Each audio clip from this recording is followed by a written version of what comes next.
Rockford's home for classic rock, 96.7 The Eagle. Good morning, it's Double T, and I'm very excited to have my old friend, former Major Leaguer, World Series champion with the Kansas City Royals, also a former Chicago White Sox, Greg Pryor. How you doing today, buddy? Double T, what a deal, man. Here, we got another opening day coming, and I'll never forget the game that I played against you up there in Rockford. I came in there for a Cubs and White Sox charity softball game. A lot of the ex-Cubs and ex-White Sox were there, and I looked out on the field, and I think you had longer hair then. I did. You definitely were carrying a little bit more baggage then, especially in your glove. Yeah. You know? People need to know that you featured a glove that I think you coated it with some kerosene, because it looked like a painted pony out there playing the field. But when I left town, I was in my car heading back to Midway, and I turned your show on, and I'm thinking, man, I got to keep in touch with these guys. So we've been in touch. I don't know what year that was that I was up there, but I loved Rockford, and I love the station. I love you, and here we go talking about baseball again. So it's opening day. As a former ball player, what does opening day mean to you?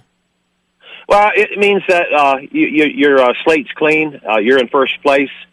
You haven't made an out yet in the season. You haven't made an error. You have a chance to, get off on the right foot.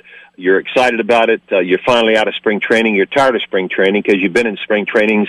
It took me 7 years to get to big leagues. I was glad when spring training came because it meant I had a job. And you get out there, and you know that it's different, a little bit different now because of the situation with the fans coming in the ballpark having to wear masks and stuff. But it was a refreshing time in life. You're stronger than you probably ever will be the whole season, and you have a chance to help your team start winning games. And I have so many great memories of opening day. I had an opening day in Comiskey. When Ron Bloomberg, back in 78 or 79, he had a home run, and it was like 44,000 people there. We were wearing our old white uniforms with the big lapels, and the shirt outside of our pants back in the day. I wore the old White Sox uniform. And it was just a great thing because, the city's waiting for you. The city's ready to start thawing out and coming out and enjoying the great game of baseball. So it's all the above and more, and the best thing you want to do is just get through the day, because the next day the grind starts. The first day is like a national holiday. I read on Facebook that people think that opening day in the big leagues ought to be a national holiday. I don't know about that. But the second day is just like you might get 40,000 the first game back in the day, but the next day there'd probably be about 8,000. So that you're going to play. Back when I started, you're going to be playing in front of a packed house back in the day when I played. All right, so let's look at it. Greg Pryor's my guest. When did you play for the Chicago White Sox? I signed a contract. I turned down a 2-year contract with the Yankees in '77. I could have been with the Yankees. Steinbrenner offered me a contract. I turned it down right to his face, and he called me a dumbass right to my face for turning it down. And I go and I get Steve Greenberg. Hank Greenberg's son is my agent. Hank Greenberg, the Hall of Fame player for the Tigers. And Steve and Bill Veeck, or the Greenbergs were very, very close to Bill Veeck, who owned the White Sox at the time. So Steve called me, and he goes, Greg, my dad and Bill Veeck were close. I know Bill really well. I think I can get you a good deal. So I signed with the White Sox in November of '77. I went down to Venezuela to play for 3 months. And I started opening day, or I was with the White Sox in '78. And I played there 4 seasons, and what great memories I have of playing in a stadium there in 1933. The first All-Star game was played in Comiskey Park, and when I first got there, my first at bat in '78, I walked up to home plate, and I looked across the plate there, and I said, there stood Babe Ruth and Lou Gehrig in the All-Star game. It was really a thrill. So I played there 4 years, and wonderful times I had there. And you talk about Bill Veeck, and back in those days, they did some fun things there at Comiskey Park. Well, we ran through belly dancers one night. This night I'll never forget. They announced when we took the field, they had belly dancers from third base out from the dugout to third base, and we had their things on their hands. They were making the noise, and their hips, I guess. And we ran out right in front of them. They had marriages at home plate there, They had antique car night. And then one fateful night, we played the Tigers in a doubleheader, and between games, they were going to blow up disco. That was a promotion. People could bring a 33 and a third. For those people that are too young to remember, that's a big round record. 33 and a third. Anyway, you brought a 33 and a third record that was disco music, and you got in for a reduced price. So they had 44,000 people bringing records to the stadium, and they deposited them in a box, and they collected them. And then between games of a doubleheader, they put them out there right behind second base in a big pile. And Steve Dahl, one of your competitors, I think, he's the one with Mike Veck that had this promotion, and they said, "Well, we're going to blow up disco music forever because it was a rock and roll station. They want to blow up disco. They didn't like disco." So I'm at shortstop the first game, and they're selling counterfeit records onto the field like frisbees. So Alan, they snuck them in. But the signs started going up, and it's on the internet. You can look at videos if you're listening to the show here. You can look at videos and see what kind of an aura it was. It was the weirdest aura in the world because they were there to blow up disco, not to watch Major League Baseball. Because most of the signs said around the stadium, disco sucks. And so we get done with the first game, and then all of a sudden, I'm going to play short the second game, and I see the starting pitcher, Kenny Kravik, walking by me, and I said, "Hey, Crave," I said, "I thought you're starting the second game." He goes, "Have you been outside?" I said, "No." He says, "There's a riot going on. You need to go look at it." So I'm grabbing my pants to go put them on to go look at what's going on outside, because the fans, after they blew up the music, the fans decided to come on the field and celebrate. Well, when 30,000 people are on the field, it seemed like, you can't play a game. So I'm getting ready to run out there to watch, and the fans were starting to take over our clubhouse. They came in, stole everything out of our dugout, all the gloves, the bats, anything that was in the dugout was gone. And then, luckily, my glove, I took it inside. Then they tried to come in the clubhouse, and our clubhouse manager had a bat over his head, and I'm standing behind him, and he's getting ready to hit him, and he's looking at him, screaming at him. "Get out of here." He says, "One more step and somebody's going to going to the hospital." So they backed up, and he closed the door, and we were kind of prisoners for like an hour and a half inside our clubhouse. I heard the horses. They called in the horses. I heard them on the cement outside the clubhouse door, but we missed all the action in the clubhouse because we were kind of prisoners. Well, they called the second game because they couldn't get the field ready to play, and it's the first time, or one of the first times in the history of baseball, that a major league team forfeited because they wanted to celebrate blowing up disco music. So to this day, I don't mind disco music. I'm from the '70s. I think that old Bee Gees song "Staying Alive" is a great disco song. So I like rock and I like disco. And that picture of you on the internet, I see Led Zeppelin back there. And I don't know if I would have made it in baseball without Led Zeppelin. I'm talking to Greg Pryor, who's a former member of the Chicago White Sox. And when you played for Tony LaRussa, right? Yeah, Tony got hired in '79. I think he was 34 or 35 when he got hired. In his first game as a major league manager in '79, he took over for Don Kessinger. I think Don Kessinger, they let him go and hire Tony. And we were in Toronto, and they said, "Yeah, our new manager is going to be here. It's Tony LaRussa." Well, I had known Tony in '78. I met Tony, but '79, he's a manager, and he's having a meeting, and I'm hitting second, playing shortstop in his first major league managing job, and we won the game. So one of my small credits to fame here is that I was the shortstop in Tony LaRussa's first win, and I played for Tony the rest of '79, '80, and '81, and then in the winter of '82, he called me up. I was living in Longboat Key, Florida, and my wife was pregnant with our first daughter, Paige, and Tony goes, "Pryor, it's LaRussa." He says, "I just want to let you know that you don't look. You're not going to make our team in '82." He warned me in advance. I give him credit. A lot of people get fired; they don't get any warning. Well, Tony warned me like 2 months before spring training. And I said, "Tony, why don't you just release me?" And he goes, "No, we're not releasing you." So I came to spring training, and then I spent the whole month there on Gangplank. Every day was a World Series in '82 spring training for me, because I knew he told me I wasn't going to make the team, and I didn't expect to make the team, but I was still trying my best. Well, I got traded to Kansas City because of guys got hurt on the Royals, and in spring training they got a couple infielders got hurt. So the Royals needed infielder. Tony traded me. The White Sox traded me to Kansas City. I came here in '82, and I played 5 seasons here. But Tony went on, to win World Series in Oakland and St. Louis. And when I got done with my book that I wrote, I called him up and I said, Tony, this is after he got in the Hall of Fame. I said, and I hadn't talked to him in like many years. I said, Tony, would you write the foreword to my book? And because I looked at Tony like he was like the same guy that I knew when he first got the job. I mean, I was in the big leagues before Tony was. For good, because he played with Oakland in the big leagues a little bit. So he wrote the foreword to my book. And when I sent in the manuscript, I'm going long here, but this is a kind of a fun story. He read my manuscript when he was with Boston as in the front office, and he called me up. He goes, Pryor. He says, you cut me down in your book. I said, well, I mean, you can call it like it is. I said, I just try to tell the truth, Tony, because I said some things in my book about him that weren't as complimentary as he would probably like.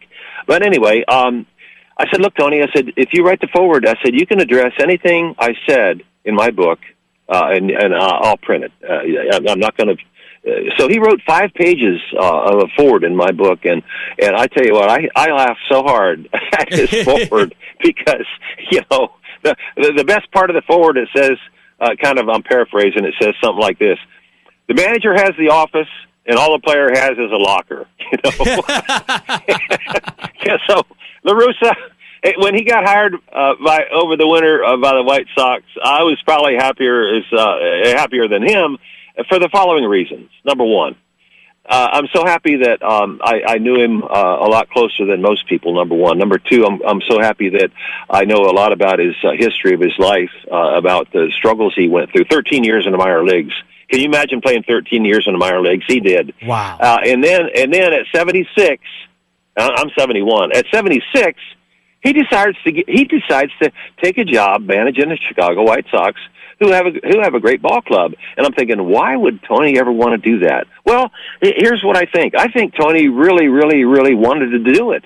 I hope it wasn't for just the money. I hope, but he and Reinsdorf, Jerry Reinsdorf, the owner, they had a good relationship, and I don't know whether it was that good when they let Tony go, but for Tony to get back on the field and be an example of people that are older in life that want to go back and act like they're young again.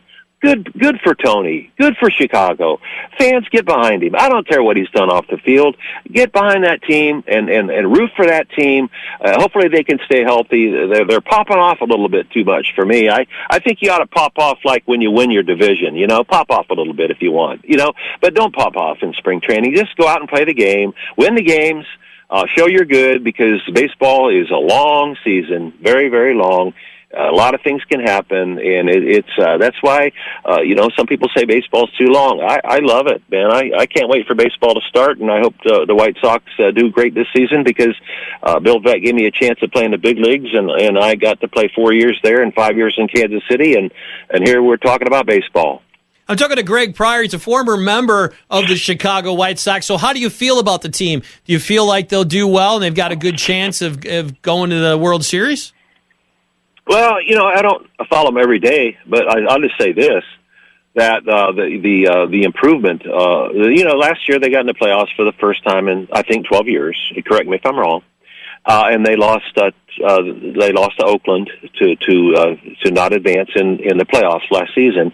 But what happened was that they all grew up, and they made a commitment over the winter to get players that will compete. Now, if you look at what they did last year, and you look at what they're going to go into the season with, I know that left fielder got hurt towards bicep, but that's what happens in baseball. Injuries happen. In '85, real quick, in '85. We lost Willie Wilson, our wonderful all-star center fielder, in September 1st. Willie went down. And Willie was going to be out for 2 weeks, 3 weeks. But our general manager, John Sherholtz, went out and got a guy named Omar Marino, and Omar Marino drove in 13 runs in September and helped us win our division. So if the general manager is ready to replace these players that might go down for a week or 2 weeks, whatever, that is going to be a determining factor in how the White Sox do. But with what I heard about Abreu talking about Tony's leadership, that is huge to have a guy like Abreu come out and talk about how great he is experiencing this time with Tony LaRussa. I think that, barring injury, they're going to be competing. Whether they win the division or not, I don't know. But based on paper, this team that they've accumulated with these players should compete for a playoff spot come September. I'm talking to Greg Pryor, and not only did he play with the Chicago White Sox, he also played for the Kansas City Royals and won a World Series there. How are your Royals looking for this season? Well, I'm excited. I obviously am a huge Royals fan because I played here 5 years, and we got one of the most beautiful stadiums in baseball. It's just wonderful what they've done. I got a new owner who's basically excited about it. But they have young players that again have improved. We got some of the greatest young stars in the game, and Whit Merrifield and Salvador Perez. Just Hunter Dozier at third base. Hopefully he plays third. We got players that, and then what I think is going to be a nice little catalyst for this team is the outfielder that we got for the Red Sox. I'm trying to think of his name. I should have done my homework before this, but he's coming over as a middle 20-year-old guy, left-handed hitter, came over from the Red Sox. I think he's going to be a little valuable player. I've always liked him. Anyway, I think that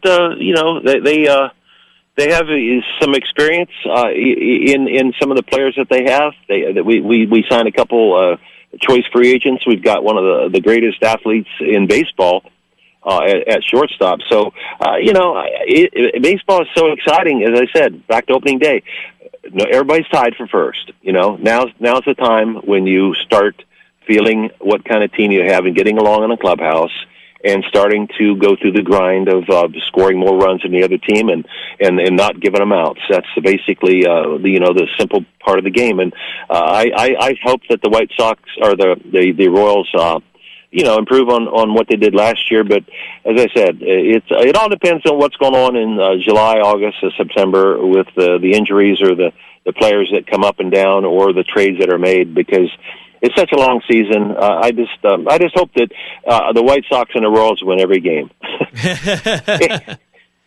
I'm talking to Greg Pryor, former major leaguer. Now, I know this isn't really on your radar, but I got to ask you, because they're so popular around here, what about the Cubs? What do you think about them and their chances this season?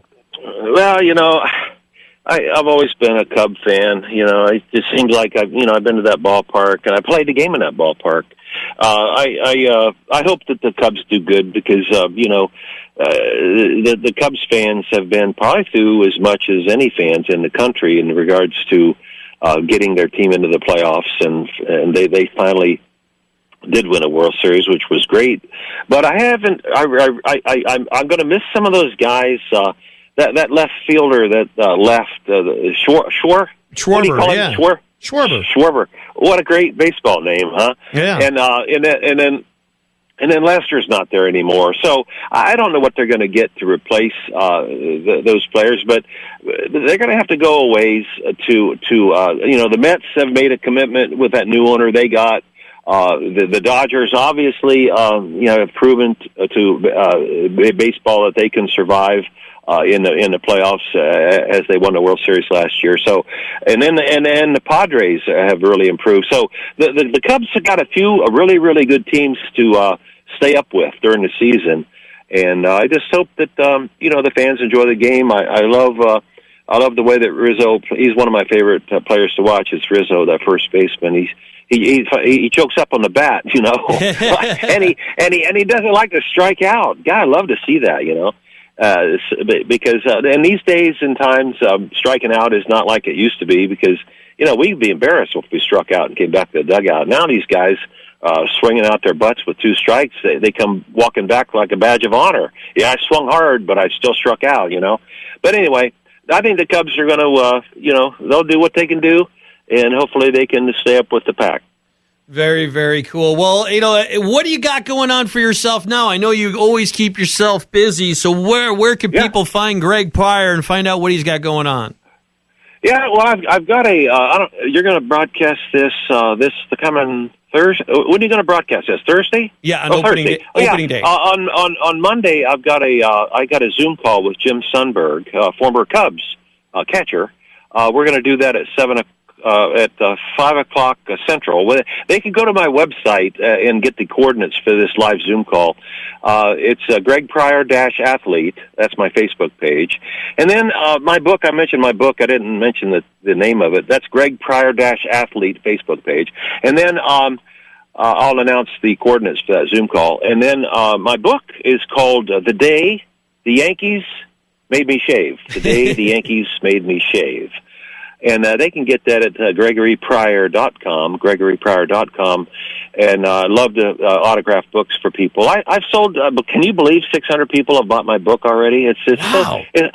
I wrote 27 stories about my career, and I liked every one of them. I got some more to write, but I still have to get out of the red ink on my first book. Anyway, and then about my nutritional company. I'd love people to learn about what I've done since I've gotten out of baseball. My wife and I formed a company called lifepriority.com, lifepriority.com. They can go there and they can email me through that website and learn about health and nutrition and things that are important for us to feel better and live a healthier life. And lifepriority.com is my company, and I'm so proud of it. And I'm just so glad that you have turned the corner at second base on your health, and I'm glad that you've set a good example for people to follow, because as we talked before the show. Well, very, very cool. Greg, it's always great chatting with you. Let's check in a couple of weeks, see how everybody's doing in baseball. How's that sound? Okay, pal, Double T, you got a great show, and I love all the fans up there, the White Sox and the Cubs fans, and I appreciate you letting me share some thoughts with them today as we near opening day. It's Rockford's home for Classic Rock 96.7, The Eagle.